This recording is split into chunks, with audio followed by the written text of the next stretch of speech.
So this video is obviously not the next chapter because you could probably already guess we have one last Rachel chapter to do in Sigma to completely fuck up the chapter count even more. So I figured for this one we'd, take a look at the very first version of Ninja Gaiden.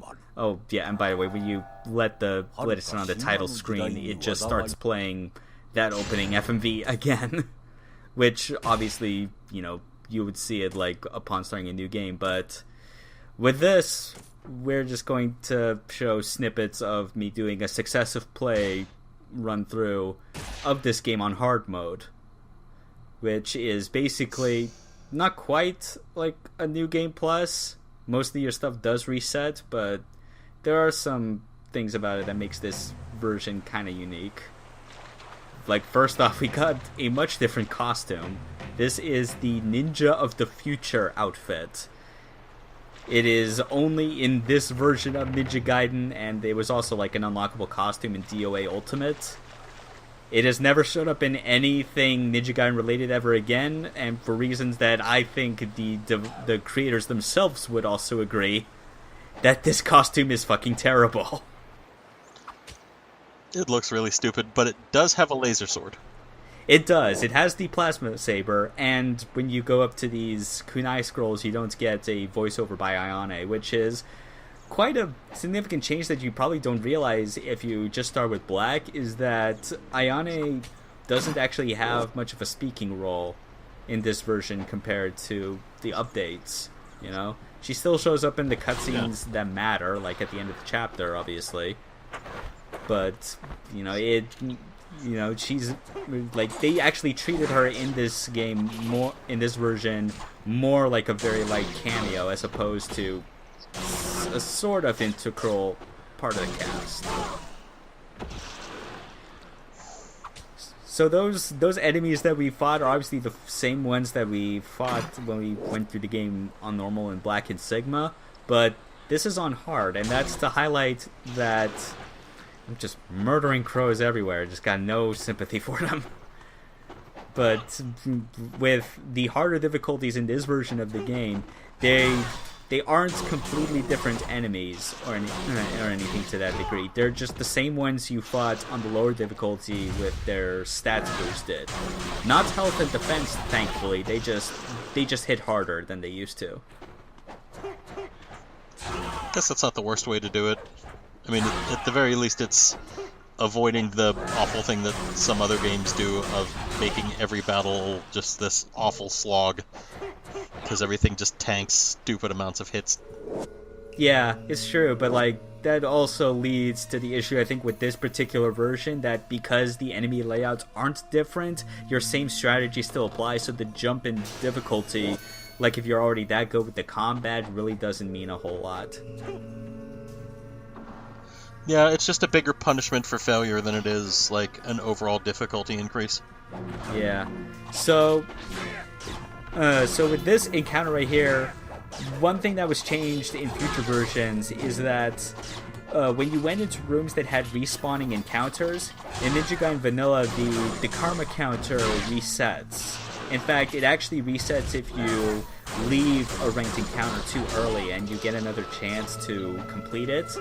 The downside, however, is that you get less points out of it, particularly in the time bonus. Because if you complete your ranked fight on the first time by meaning the part-time, you get an instant 10,000 karma point bonus. But when you complete subsequent repeat fights, that amount actually decreases incrementally. So when we finish this fight, the time bonus that we get is 5,000 points and not 10,000, and then after that is 2,500. Like so.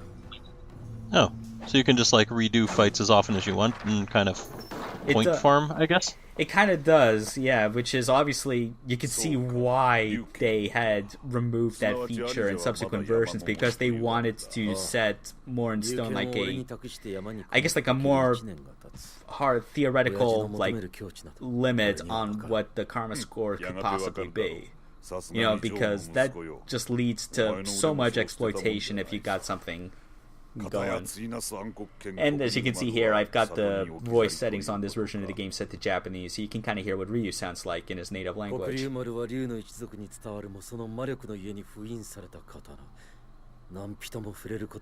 Same voice actor as in the Dead or Alive games, you know, just because of that continuity going on there. I was never particularly good at being able to tell whether like Japanese voice acting was better or worse than US ones. I don't know the language well enough. Yeah, well, I guess just for this, because of these being Japanese ninjas, like, it fits more naturally, I suppose. Yeah, it definitely fits, like with the world and with the characters that they've established. I mean, I just can't tell if it's any better or worse than the deadpan delivery that Ryu's been given up to this point. Yeah, well, I mean, like, it's still that kind of same straight kind of like low-key kind of delivery, but before we get back to that, as you can see, like, this is a section that is like completely removed in future versions, where after you fight Mirai, you can talk to him at the start of chapter 2 and learn about how to do ultimate techniques and absorb essence. You know, something that would have been incredibly useful to know about, like, in the chapter leading up to this. Otherwise, it's, did you buy the game with an instruction manual? No? Well, that sucks. Yeah, we're amazed you're able to, like, fight tooth and nail up to this point, I guess. I mean, we might as well tell you something. Good job on not dying. Here's how you play the game. And even more ridiculous is the second tutorial he gives, which is how to dodge roll, which I think you should have picked up on way sooner before you had decided to do an ultimate technique. Like, and it's pretty clear when you think about it, because in Black Onward, there is a kunai scroll that is added in the first chapter that actually tells you about how to do the reverse wind. Yeah, because I don't even know if you could really, like, realistically, I don't think you could make it to that point without getting the reverse wind. There was a dying girl there. She's gone now. Oh. Ayane's no longer there with a cutscene, and the bow is right in front of the door that exits the storehouse. It's actually conveniently placed where the button prompt will always, like, pick up the bow first before actually opening the door, so it's still an item that is required and you can't miss. Now, here is the thing about successive play. The one thing you're able to carry over across save files in the original Ninja Gaiden is your golden scarab count. So you start the game like I do with all 50, you just get some bonuses from Muramasa right off the bat. You know, Life of the Gods, Spirit of the Devils, like, get some health items, you get some armlets, Armlet of Benediction, Fortune, and another armlet exclusive to this, Tranquility. I don't remember what that one does. Well, I'm actually going to equip it after this. Oh, and also I get Ninja Gaiden, the NES game.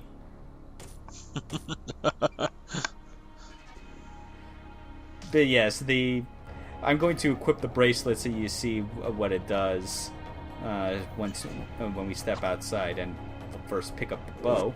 It does look useful. Also, there's actual text boxes that show up when you inspect stuff, and instead of just showing up on the screen, which is kind of weird. It kind of looks out of place when you look at the rest of the UI. But yes, the Armlet of Tranquility. It slowly refills your health. Like, I think it's about 2 points per second, which is kind of small, but, you know, it can mean quite a lot at this early going in the game.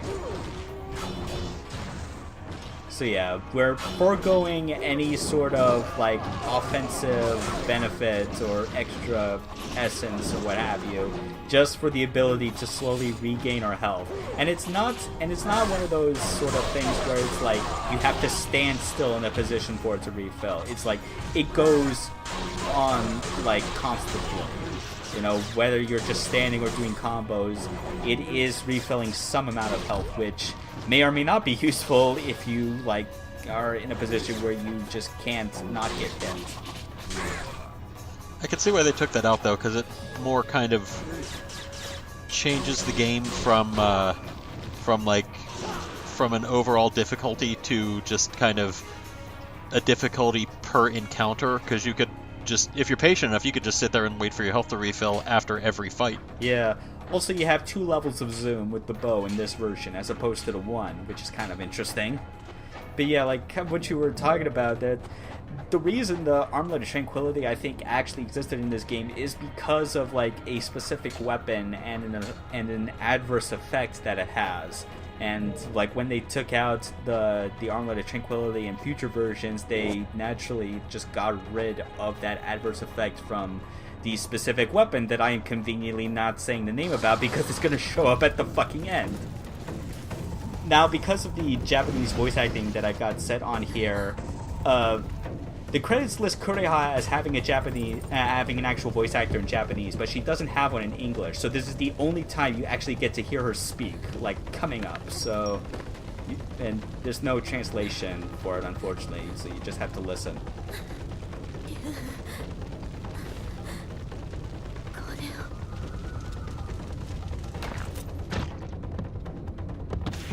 Yeah, it doesn't amount to whole much. I can't figure out off the top of my head like what it is that she's like referring to, but it's kind of neat, I guess.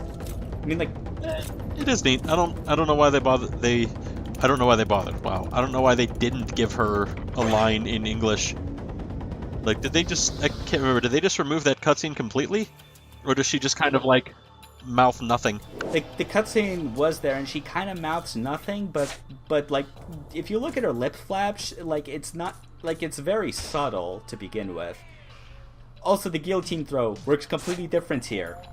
The input for it overlaps with the flying swallow. The difference being is that you have to be at close range distance for it to change, which surprisingly works a lot better than you would expect it to be. Because I remember hearing about that, and I was like, "Oh, thank God they changed that in future versions, because that would just cause all kinds of mix-ups."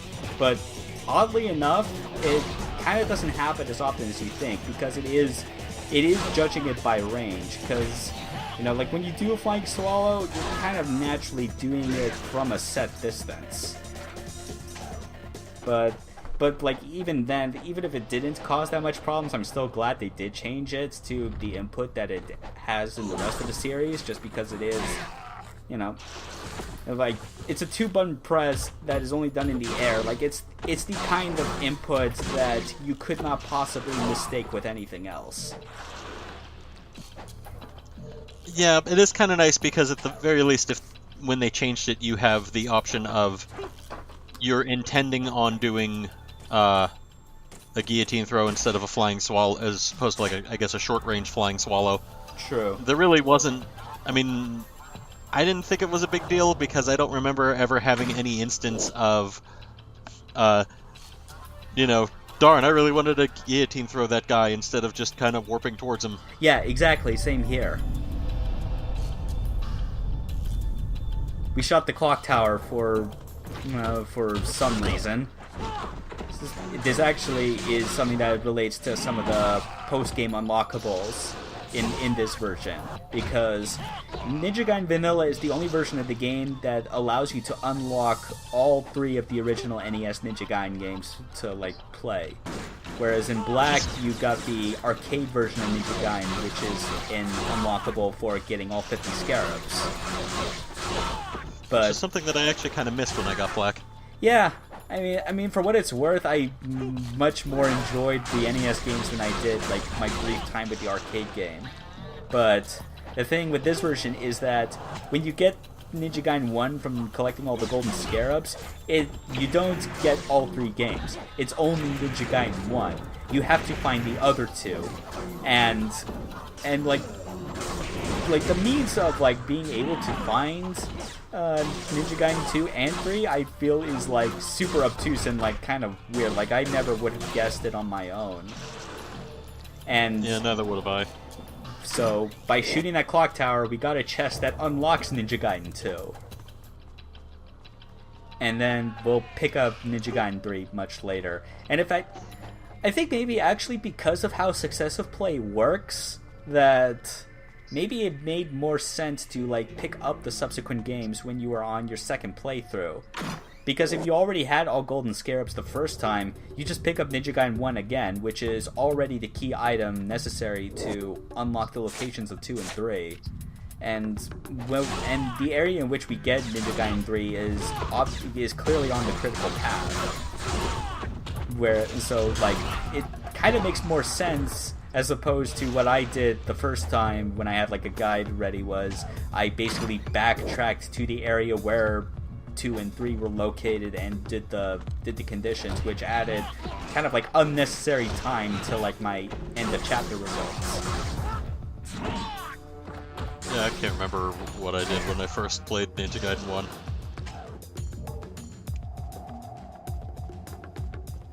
The only thing I didn't really like about it, and granted, I loved when games would give you the original version as an unlockable. Like Prince of Persia did the same thing at the Sands of Time. I don't like how they implemented how you have to play them in this game. Like just from like a control standpoint, or was it something with the emulation? More that like it's not just a selectable option in the menu. Oh yeah. Yeah, well, I mean, like you kind of have to like go back to like the title screen in order to access it to begin with, and then like goes into like kind of like a weird menu. But like maybe I'm remembering it wrong. I thought you had to go back to that arcade machine. No, the arcade machine, I think like I've actually never tried to see like if the arcade machine actually plays those games. I don't think it does. But more importantly, kind of as we're getting near the end of the video, what I wanted to talk about is something that we completely forgot to actually mention. But arguably the biggest difference between Ninja Gaiden Vanilla and all future versions is the way ultimate techniques work. Like, and I'm using this worm boss as a demonstration because in this game, in this version, the ultimate techniques only work if there is nearby essence for you to absorb. You cannot charge up an ultimate technique naturally. So what happens, you know, in cases like this, is that you have to basically fight these worms the normal way instead of hiding in a corner, charging an attack, and dealing massive damage. And even then, outside of it, it changes the way you kind of approach fights in a way that is, you know, it does add a challenge, but I definitely don't think it's, you know, I think Team Ninja ultimately were right to change that technique to what it became for the rest of the series. I agree. It gives it a extra tool in your arsenal instead of like just kind of a way to enter combat with a big hit. Yeah. I mean, like, in some sense, you could say, like, it kind of encourages the act of, you know, like, saving essence in the room next door and then absorbing it from far away, but that technique wasn't even a consideration, like, when this game was being developed. Like, that was something that just came out of the meta, and then, like, even the karma times on these ranked fights are completely different from what they are in Black Onward, because they had like a year and a half of DLC and like Master Ninja tournaments to figure out how like high level players were approaching it. Oh yeah, and up this pedestal, once you have both Ninja Gaiden 1 and 2, you get 3. So that's it. So yeah, just the way the like how this game, as good as it was when it came out, they were really able to improve it just by looking at what they were able to like see players doing at a high level and make the game harder, you know, such as for instance getting rid of the flying swallow abuse, something that we have joked about off and on when like playing through the other versions of this game. It was pretty bad in this version, yeah. Genuinely. It was, like, last boss was especially pathetic when you realized it. My first run against the last boss just had me jump towards the boss, flying swallow, I'd land on the other side of him, jump again, flying swallow, and just repeat ad nauseum, and there was nothing the boss could do. Yep. One thing I do lament about this version is that because of Xbox Live original being down, there's no longer access to the Hurricane packs, which includes the most interesting like gameplay addition that they made and consequently never used again. And because of the amount of time that we've got left on this video, it's just going to be saved for a write-up in the thread. But, you know, before we leave, the little preview of the next chapter, and we get Doku's sword, the Kitetsu. Right now, nothing's happening, but if we take off the armlet we've been using this entire time, our health is draining. Oh. The sword, the Kitetsu, drains our health, and kind of Shinobi-esque, we have to kill enemies and use a specific type of move to siphon their health into ours, like the same way Doku does to us. Which is kind of a neat idea, but much like with the changes in Black, kind of not worth having that downside, and they were right to get rid of it. So that's pretty much it. That's like a look at, I would say, like a good portion of changes between this version and Black and onward, just to kind of, you know, give you even more perspective on how this game, like, they just changed so much over time for various reasons.